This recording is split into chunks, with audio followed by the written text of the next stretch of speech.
Hi, my name is Korra. I was born in a small, beautiful Southern Water Tribe village. I got a lot of love and support from my parents. I spent most of my time with my father Tonraq. When I was 4, I started to bend water. My parents were so happy for me. The rest of the tribe didn't care too much though, but I was proud of how easily I can bend water. One day, I accidentally started to bend earth and fire. They took me to the village elders, and after displaying my new bending skills, they bowed and called me Avatar. I didn't know exactly what that meant, but my parents were happy and that made me happy. Shortly after, a few White Lotus members came to my home. I was in my room practicing bending when Mom called me. I felt extreme pride and wanted to show that I was indeed the person they were looking for. I didn't get in trouble bursting a hole through the wall. The White Lotus members officially announced me as the Avatar. Lots of new people came to our home to meet me. They made fun of me. They said that they knew me in my past life. It was strange. The whole tribe threw a huge feast for me. Everyone started to treat me with a great deal of respect. I felt like a princess. For me, being the Avatar was nothing more than having fun with my bending skills. Those were the best times of my life. But it didn't last long. One day, the White Lotus returned. They took me away from my home and brought me to a Southern Water Tribe high-security compound. I was surrounded by a lot of White Lotus guards, day and night. Mom and Dad told me that this was for my own safety.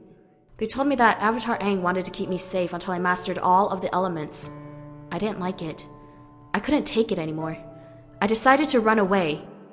I made my way out of the compound, but soon found myself in the middle of a storm. Out of nowhere, a cute little polar bear dog nosed my face. She kept me warm until the White Lotus members found me. I named her Naaga. I didn't think they would let me keep her, but to my surprise, they did. They explained how each avatar had their own animal guide. Well, I didn't care, as long as they allowed me to keep Naaga. One day, Dad told me that a true master would be here soon to teach me. He told me that she was the greatest waterbender in history, and her name is Master Katara. She was patient and kind. We soon became best friends. She took me to go penguin sledding. I spent a lot of time with her. She told me the stories of Avatar Aang. I love her very much. As I grew up, I learned a lot about past avatars. I realized what it meant to be the Avatar. All the past avatars before me traveled all over the world to learn, but I was kept in this compound. I wanted to be the best avatar ever, and I was sure that if I stayed here, that I couldn't become the best avatar. According to the White Lotus, I was a spiritual failure. I could not contact my past lives. I could not go into the avatar state. I mastered water, earth, and fire, but I still couldn't figure out how to bend air. Airbending meant a lot to me because I believed it would help me to become a fully realized avatar. Unfortunately, Master Tenzin, the only airbending master, cannot stay here to teach me. I got tired of waiting and decided to leave the compound and head to Tenzin's place. After getting permission from Master Katara, I sneaked out of the compound, hopped on a boat, and landed on the shores of Republic City. I was so excited. The city was so new to me, and I finally felt free. I decided to sidetrack before going to Air Temple Island where Tenzin lives. I explored the city a lot. I got into trouble, ended up in police headquarters. I met Lin, Toph's daughter. From the looks of it, she didn't seem to like me there. I convinced Tenzin to let me stay in the city. He agreed to teach me airbending. I trained hard, but as usual, I couldn't even make a single puff of air. It was opposite to my personality. It was so frustrating. The situation got worse when Tenzin didn't even allow me to listen to the radio. I felt trapped again. This was nothing different than that White Lotus compound. I desperately wanted to see pro bending firsthand. I sneaked into the pro bending arena. I met Bolin and he introduced me to his brother, Mako. They were part of the team that I heard about on the radio. I was impressed by their new bending styles. I joined their team and became a pro bending player right away. We became close friends. I met Asami. She became the best friend of my life. Together, we became the new Team Avatar. My joy didn't last long. It was ruined by a councilman named Tarlok, then by a masked man named Amon and his equalist freaks. I was terrified when Mako and I discovered that Amon can take away a person's bending. His mission is to eliminate all benders and bring his so-called equality to the world. Losing bending was my biggest nightmare. I experienced fear for the first time in my life. I was just training a few months ago, and now I was in the middle of an all-out war. With the help of new Team Avatar, I managed to defeat Amon, but in the middle of the fight, he took away my bending. My whole life was driven by the fact that I am the Avatar. I never imagined a life without bending. I felt defeated and ashamed. Even Katara couldn't reverse what Amon did. My world had crumbled and my reason of existence was taken away from me. I wanted to be alone and I didn't see any hope for the future. And in that despair, Aang appeared to me. He returned my bending and showed me how to reverse what Amon did. I was humbled that I can now do the same for those who got hurt by Amon. I got access to Avatar state for the first time, and I could bend all 4 elements. We all returned to my hometown for the Winter Solstice Festival. I met my uncle Unalaq, chief of the Northern Water Tribe. We had a great time at the festival, but trouble always seems to find me. I was attacked by a dark spirit. Everyone was powerless against it. Even me, in the Avatar state, couldn't slow it down. But Unalaq showed up and used his spirit bending to control the spirits. It's nothing like I've ever seen. Unalaq offered to teach me. I was getting more and more confident that he could be a better teacher than Tenzin. I ignored my father and Tenzin and let my uncle be my new teacher instead of Tenzin. That was the biggest mistake of my life. Unalaq convinced me that opening spirit portals at North and South Poles will bring both tribes closer together. I trusted him. I opened the southern portal without second thought. On our way back home, I was shocked to see northern forces landing into Harbor City. Unalaq argued that it was necessary for maintaining the balance. I tried to convince people to go along with the northern troops. The people didn't listen to me, and even children started to hate me. A little girl said I was the worst Avatar ever. I tried hard to be neutral, but it still hurts a lot. I triggered the Civil War after discovering that Unalaq tricked me and my father the whole time. My father asked me to get President Reiko's help for assisting the South in the war against the North, but Reiko refused to help me.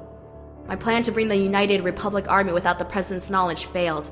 I got mad at Mako for revealing my plan to the president. I broke up with him, but I was desperate to help my homeland. And with a heavy heart and teary eyes, I rushed to the Fire Nation to seek help from the Fire Lord. On my way, I was attacked by my cousins, then later by a giant dark spirit. I have no idea what happened after that. I had no memory of who I was. Soon, when I was connected to my deepest Avatar memories, I met Avatar Wan. He showed me how he became the first Avatar by merging with Rava, the spirit of light, and imprisoned Vatu during harmonic convergence. It was Wan that closed the portals. I realized that I had to correct my mistake by closing the portals before harmonic convergence, which was only a few weeks away. With Jinora, Tenzin's daughter, as my guide, I entered the spirit world. Our trip was a complete disaster. Unalaq forced me into opening the northern portal. Jinora's spirit got trapped inside the spirit world. It's hard for me to even think about it. As harmonic convergence was getting closer and closer, we staged our final attack, but we were too late. Harmonic convergence started and Vatu was freed. I fought as hard as I could, but I could not stop Unalaq and Vatu from becoming the Dark Avatar. Vatu pulled Rava from me and destroyed her. It was painful to feel my connection to the past avatars being destroyed. The avatar cycle was broken. I was the last avatar. I was devastated and hopeless. It was the worst moment of my life. White Lotus was true. I was a spiritual failure. I regret my past actions which led me through this mess. But Tenzin showed a way. I meditated inside the Tree of Time. I connected to my inner spirit and faced Vatu in the shores of Republic City. With the help of Jinora, I managed to revive Rava and destroy the Dark Avatar in time. I was able to fuse with Rava once again. I decided to leave the portals open. I was no longer the bridge between the physical and the spiritual worlds. The world was once again safe, but harmonic convergence has its consequences. Republic City is fully covered with spirit vines. People blamed me for all their problems. I have no idea what to do. In all the chaos, something amazing has happened. Previous non-benders suddenly received airbending abilities. These stupid vines in the city will have to wait, as now my #1 priority is to help Tenzin rebuild the Air Nation. But it didn't go well. We rescued a bunch of airbenders from the Earth Queen. She declared me an enemy of the Earth Kingdom. I didn't regret my actions though, but it was kind of sad that wherever I go, I always make new enemies. In the meantime, Lin showed up and warned me about the newly escaped criminal named Zahir and his gang. I realized that they are the reason I got locked up in that high-security compound, as they tried to kidnap me when I was little. I guess all that anger I felt towards my dad was for no reason, and I'm glad to know that my days in the White Lotus compound weren't in vain. But I ignored their threat and continued our journey to Zaofu. I met Suyin, Lin's sister. She taught me metal bending. I was extremely happy to be the first metal bending avatar in history. But as usual, my joy didn't last long. Zahir and his gang infiltrated Zaofu and tried to kidnap me. That was when I realized the seriousness of the problem. We tracked them down to Misty Palm's oasis, which led us straight to Zahir himself. I learned a lot about Red Lotus and their plan to bring chaos to the world. I tried to warn others, but it was already too late. Zahir had already taken down the Earth Queen. The chaos has already started. I received a shocking message from Zahir that he wanted me to turn myself to him, or he would wipe out the newfound Air Nation. We traveled to the Air Temple. It was hard for me, but I believed it was the right decision to give myself up. At the top of the mountain, I surrendered to them. But at the last second, I realized they tricked us. Everyone fought hard to rescue me. In the fight, Zahir threw my dad over the cliff. I thought I had lost him forever. I got hit and fainted away. When I woke up, I was bounded by chains. I was filled with rage and wanted revenge for my father, but I was helpless. They poisoned me to trigger the Avatar state so that they could end the Avatar cycle forever. I tried to hold as much as I can, but I couldn't hold much longer.